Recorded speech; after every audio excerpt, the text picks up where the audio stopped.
통찰이 향하는 곳은 결국 하나입니다. 자기 의지, 즉 자기 뜻의 문제입니다. 에크하르트는 인간의 모든 집착과 욕망의 뿌리에 자기 뜻이 있다고 봅니다. 내가 원하는 방식, 내가 설정한 조건, 내가 그린 청사진대로 되기를 바라는 마음. 그것이 신앙의 영역에 들어오면 신조차 내 뜻을 이루기 위한 도구가 됩니다. 그런데 재미있는 것은 에크하르트가 이 자기 뜻을 완전히 없애는 방법으로 더 강한 의지를 쓰라고 말하지 않는다는 점입니다. 그것은 불가능합니다. 자기 뜻을 없애겠다는 결심 자체가 또 하나의 자기 뜻이기 때문입니다. 이것은 일종의 논리적 덫입니다. 내 의지로 내 의지를 이겨보려는 싸움은 두 손으로 자기 머리를 들어올리려는 것과 비슷합니다. 그래서 그가 제안하는 방향은 전혀 다릅니다.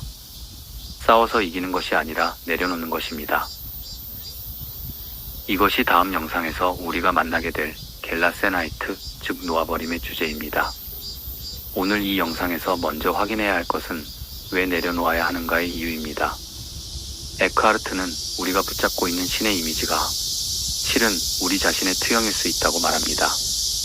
투영이라는 말은 20세기 심리학자들이 많이 쓴 언어인데 에크하르트는 700년 전에 이미 그것을 말했습니다. 심리학자 카를 구스타프 융은 나중에 에크하르트의 이 통찰을 읽고 깊은 감탄을 표했습니다. 그는 에크하르트가 신학의 언어로 심리학의 진리를 말했다고 평가했습니다. 투영이란 무엇입니까? 내 안에 있는 것을 밖에서 보는 것입니다. 내가 두려워하는 것을 타인에게서 발견하는 것, 내가 원하는 것을 신의 뜻이라 믿는 것, 내가 싫어하는 것을 신도 심판한다고 확신하는 것. 이런 일들이 우리의 신앙 안에서 얼마나 자주 일어나는지 생각해 보십시오. 에크하르트는 이것이 신앙인의 특별한 결함이 아니라고 말합니다. 그것은 인간이라는 존재의 근본적인 작동 방식입니다. 우리는 언제나 내가 가진 개념의 틀을 통해 세상을 봅니다. 신도 예외가 아닙니다. 우리는 신을 볼 때 사실은 우리 자신이 신에 대해 가지고 있는 이미지를 봅니다. 그러므로 문제는 개인의 신앙심이 얼마나 깊은가가 아닙니다. 그보다 더 근본적인 질문이 있습니다. 내가 신이라 부르는 것이 나의 바깥에 있는 실제를 가리키는가? 아니면 내 안에서 만들어진 이미지를 가리키는가? 이것은 쉬운 질문이 아닙니다. 그리고 에크하르트도 그것을 알았습니다. 그래서 그는 이 질문을 청중에게 던질 때 비난의 어조로 하지 않았습니다. 자책하라고 말하지도 않았습니다. 그는 이것을 인간의 보편적인 조건으로 이해했습니다. 우리 모두가 이 안에 있습니다. 그러니 더 잘하려고 발버둥 치는 것이 아니라 이 사실을 먼저 솔직하게 보라고 권합니다. 에크하르트의 글에서 반복해서 등장하는 단어가 있습니다. 아르무트, 즉 가난입니다. 그는 마태복음 5장의 마음이 가난한 자는 복이 있나니 라는 구절을 자신의 가장 유명한 설교 52번의 본문으로 삼았습니다. 그런데 그가 말하는 가난은 물질적 가난이 아닙니다. 그것은 영적 가난입니다. 아무것도 원하지 않는 것, 아무것도 알지 못하는 것, 아무것도 소유하지 않는 것. 이 세 가지가 그가 설교 52번에서 제시하는 진정한 가난의 내용입니다. 아무것도 원하지 않는다는 것은 욕망이 없다는 것이 아닙니다. 에크하르트 특유의 의미로 자기 뜻에서 나오는 욕망이 없다는 것입니다. 심지어 신의 뜻을 이루고 싶다는 욕망조차 내 욕망이 된다면 그것도 내려놓아야 한다고 그는 말합니다. 아무것도 알지 못한다는 것도 마찬가지입니다. 신에 대해 쌓아온 모든 지식, 신학적 이해, 종교적 확신을 포함해서 그것들이 신 그 자체를 대신하고 있다면 그것도 비워야 합니다. 아무것도 소유하지 않는다는 것은 신조차 소유의 대상이 되어서는 안 된다는 말입니다. 우리는 종종 나의 신이라는 표현을 씁니다. 신앙적 친밀감의 표현입니다. 그러나 에크하르트는 그 나의라는 소유격에서도 경계해야 할 것이 있다고 봤습니다. 신은 내가 소유하는 것이 아니라 내가 그 안에 있는 것입니다. 이쯤에서 한 가지 물음이 자연스럽게 생깁니다. 그렇다면 에크하르트가 말하는 이 신으로부터의 자유는 결국 신이 없어도 된다는 말인가? 아니면 신의 존재 자체를 의심하라는 말인가? 아닙니다. 전혀 다릅니다. 그는 이렇게 봤습니다. 우리가 개념과 이미지를 내려놓는 그 자리에서 비로소 그 어떤 개념도 이미지도 닿지 못하는 진정한 신성이 드러날 공간이 열린다고. 신을 버리는 것이 아니라 우리가 만들어 놓은 신의 초상화를 내려놓는 것입니다. 초상화를 비워야 실제 그 사람이 들어올 수 있으니까요. 그리고 이것은 단지 신앙의 언어에만 해당하는 이야기가 아닙니다. 인간은 자신이 사랑한다고 믿는 것, 두려워한다고 믿는 것, 추구한다고 믿는 것 안에 실은 자기 자신의 내면 상태를 투영한다는 것. 그것이 신의 영역에서 일어날 때 에크하르트는 그것을 가장 정확하게 꿰뚫어 보았습니다. 신을 버릴 때 비로소 신을 만난다. 우리가 집착하고 있는 신, 개념으로 만들어낸 신, 내 뜻을 이루기 위해 소환하는 신을 버릴 때 비로소 이름도 없고 개념도 없는 신성 그 자체와 마주할 가능성이 열린다는 것입니다. 마지막으로 한 가지를 더 짚겠습니다. 에크하르트의 이 가르침이 오늘 우리에게 낯설게 들리지 않는 이유가 있습니다. 우리는 지금 신앙이 아닌 영역에서도 비슷한 함정에 자주 빠집니다. 사랑한다고 말하지만 사실은 상대방이 내 기대에 맞아주기를 원하는 것일 때, 자녀를 위한다고 말하지만 사실은 내가 그리는 자녀의 모습을 원하는 것일 때, 진리를 추구한다고 말하지만 사실은 내가 이미 옳다고 믿는 것을 확인받고 싶을 때, 에크하르트가 말하는 아이겐샤프트, 즉 자기 것으로 만들려는 집착은 신앙에만 있는 것이 아닙니다. 그것은 인간이 무언가를 원할 때마다 나타나는 패턴입니다. 그래서 그의 말은 종교인에게만 해당하는 것이 아닙니다. 오히려 지금 이 시대에 신앙과 무관하게 살아가는 사람들에게도 깊이 울리는 물음입니다. 당신이 사랑한다고 믿는 것은 정말 그것인가? 당신이 추구한다고 믿는 진리는 정말 진리인가? 아니면 그것들은 어느새 당신 자신의 욕망과 두려움이 만들어낸 이미지인가? 에크하르트는 그 질문을 신 앞에서 던졌습니다. 그리고 그것은 동시에 인간이 자기 자신 앞에서 던질 수 있는 가장 정직한 질문이기도 합니다. 다음 영상에서 우리는 그 질문 뒤에 오는 것을 봅니다.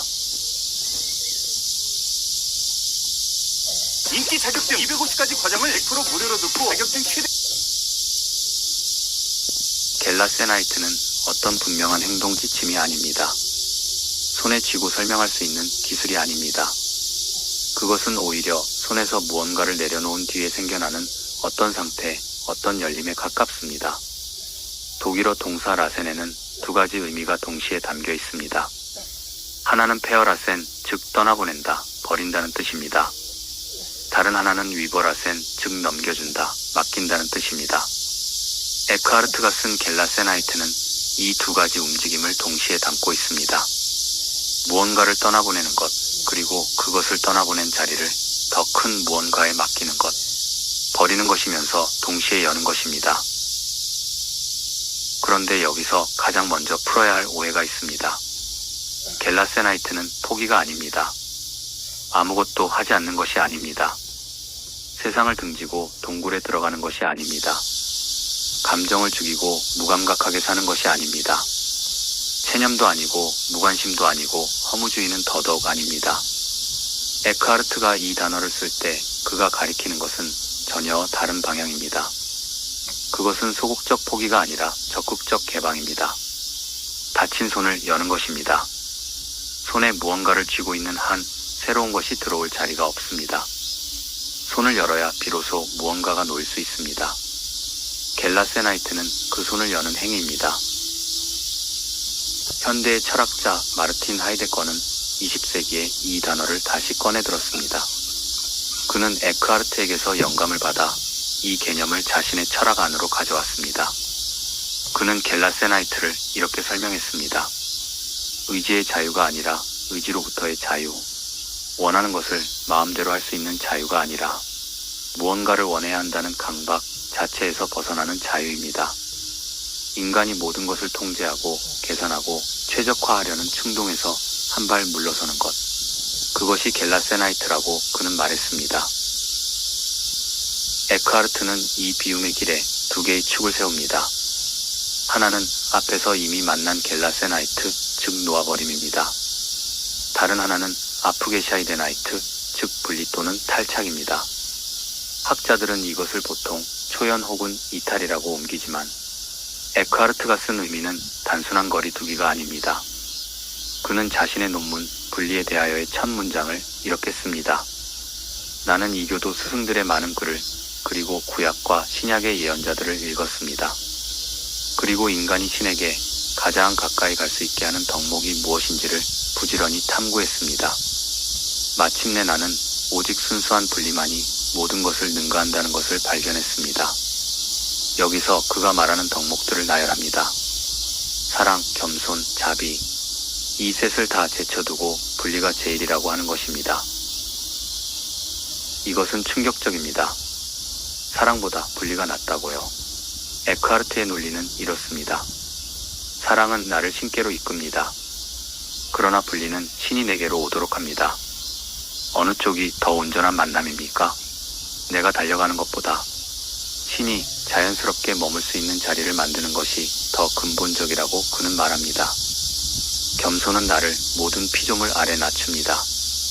그런데 그 낮춤 안에는 여전히 피조물에 대한 의식이 있습니다. 내가 저것보다 낫다는 비교가 있습니다. 그런데 분리는 위도 아래도 없습니다. 그것은 모든 비교 너머에서 스스로 서 있습니다. 다른 것과의 관계가 아니라 자기 자신의 근원 안에 머무는 것입니다. 그렇다면 무엇을 내려놓아야 합니까? 에크하르트는 대단히 구체적입니다. 그는 내려놓아야 할 것을 세 가지로 나눕니다. 첫째는 외부의 것들입니다. 물질적 집착, 사회적 지위, 타인의 평가. 이것은 대부분의 종교 전통이 공통적으로 말하는 것이니 여기서 오래 머물 필요가 없습니다. 둘째는 내부의 것들입니다. 내 감정, 내 의지, 내 욕망, 내 두려움. 이것은 조금 더 어렵습니다. 내 감정과 나는 매우 밀착되어 있기 때문입니다. 그러나 에크하르트는 이것도 내려놓아야 한다고 말합니다. 여기서 오해를 피해야 합니다. 감정을 없애라는 말이 아닙니다. 감정에 지배당하지 않는 것입니다. 에크하르트는 완전한 분리를 납덩어리 산이 가벼운 바람에도 꿈쩍하지 않는 것처럼 이라고 표현했습니다. 바람은 불지만 산은 움직이지 않습니다. 감정은 오고 가지만 영혼의 가장 깊은 자리는 흔들리지 않습니다. 고요함이 없어지는 것이 아니라 고요함이 움직임의 한가운데 있는 것입니다. 셋째이자 가장 어려운 것은 신에 대한 이미지와 영적인 것들에 대한 집착입니다. 이것이 에크하르트 특유의 급진성입니다. 그는 논문 분리에 대하여에서 이렇게 씁니다. 분리는 오직 신만을 받아들일 수 있을 만큼 아무것도 없는 자리입니다. 신 외의 어떤 것도 그 자리에 머물 만큼 정교하지 않기 때문입니다. 우리가 기도 중에 떠올리는 신의 이미지, 종교적 감동의 순간들, 아름다운 영적 체험들, 이것들조차 집착의 대상이 되는 순간 신성으로 가는 길을 막을 수 있습니다. 그는 설교 69번에서 이렇게 말합니다. 신은 우리 안에 계시고 우리는 바깥에 있습니다. 신은 우리 안에 거하시지만 우리는 멀리 있습니다. 이 세 가지 내려놓음이 향하는 곳이 있습니다. 에크하르트는 그것을 아무것도 없음, 즉 순수한 텅 빔이라고 부릅니다. 그런데 이것은 허무가 아닙니다. 이것은 신이 들어올 수 있는 공간입니다. 그는 이런 아름다운 논리를 씁니다. 분리는 아무것도 받아들이지 않을 만큼 텅 비어 있습니다. 오직 신만이 그 안에 머물 수 있을 만큼 정교하고 단순하기 때문입니다.